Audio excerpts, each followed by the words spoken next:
নমস্কার বন্ধুরা। বৃন্দাবনের শান্তপূর্ণ গ্রামে মীরা নামে এক যুবতী বাস করতেন। তিনি ভগবান কৃষ্ণের প্রতি তার অটল ভক্তির জন্য পরিচিত ছিলেন।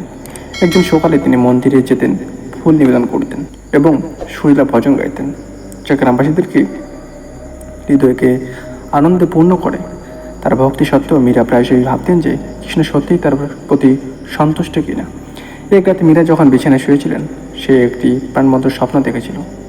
তার স্বপ্নে কৃষ্ণ তার সামনে আবির্ভূত হন, দীপ্তিময় এবং হাস্যোজ্জ্বল। মীরা, তোমার ভক্তি আমার হৃদয় ছুঁয়ে গেছে। তিনি বললেন, আমি আপনাকে জানতে চাইছি, আমি আপনার প্রতি সন্তুষ্ট। যখন আমি আপনার প্রতি খুশি, আপনি এই তিনটি লক্ষণ লক্ষ্য করবেন।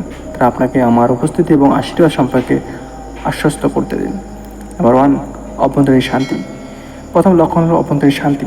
যখন আমি আপনার প্রতি সন্তুষ্ট হই, তখন গভীর প্রশান্তি এবং আপনার হৃদয়কে পূর্ণ করবে। এই শান্তি জীবনের চ্যালেঞ্জের মুখেও আপনার সাথে থাকবে, আপনার সান্ত্বনা দেবে এবং পথ দেখাবে, তুমি এগিয়ে যাবে। নাম্বার 2, মীরার অভিজ্ঞতা। পরে কয়েকদিন মীরা তার মধ্যে গভীর স্থায়ী প্রশান্তি অনুভব করেছিল। সে দৈনন্দিন কাজকর্ম বা অপ্রত্যাশিত সমস্যার সাথে মোকাবিলা করেন। তার হৃদয় শান্ত ছিল।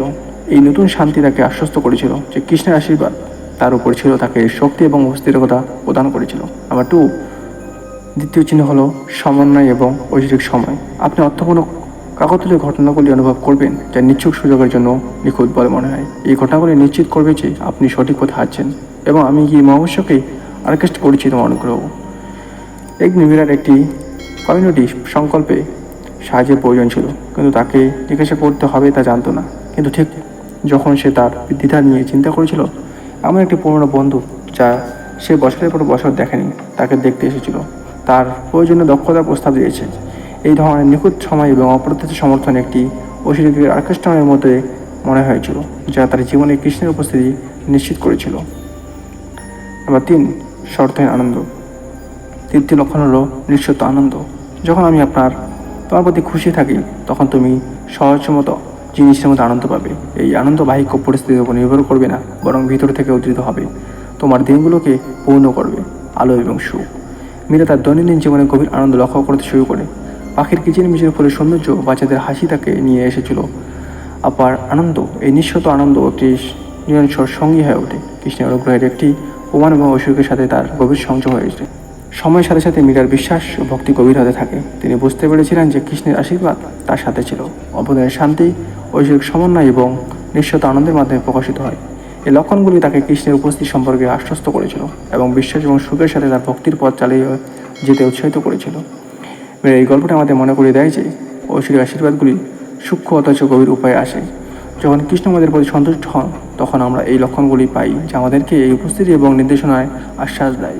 এই লক্ষণগুলির প্রতি মনোযোগী হওয়ার মাধ্যমে আমরা আমাদের বিশ্বাসকে শক্তিশালী করতে পারি এবং আমাদের ভক্তিতে অবিচল থাকতে পারি, জেনে যে কৃষ্ণ সর্বদা আমাদের সাথে আছেন। ভাগবত ভগবান কৃষ্ণের শিক্ষাগুলি ভক্তি, আত্মসমর্পণ এবং ঐশ্বরিকের নীতিগুলির সাথে সারিবদ্ধ জীবনযাপনের গুরুত্বের উপর জোর দেয়। তিনি তার ভক্তিদের আশ্বস্ত করেন এবং যারা বিশুদ্ধ ভালোবাসা এবং বিশ্বাসের সাথে তার কাছে আত্মসমর্পণ করবে, তারা সুরক্ষিত এবং পরিচালিত হবে। আপনি যদি কখনো ভেবে থাকেন যে কৃষ্ণ আপনার প্রতি সন্তুষ্ট কিনা, আপনার জীবনের লক্ষণগুলি সন্ধান করুন। তারা তার ঐশ্বরিক ভালোবাসা এবং উপস্থিতি মৃদু অনুসরণ হিসেবে আপনাকে শান্তি, আনন্দ এবং বিশ্বাসের সাথে আপনার যাত্রা চালিয়ে যেতে উৎসাহিত করে।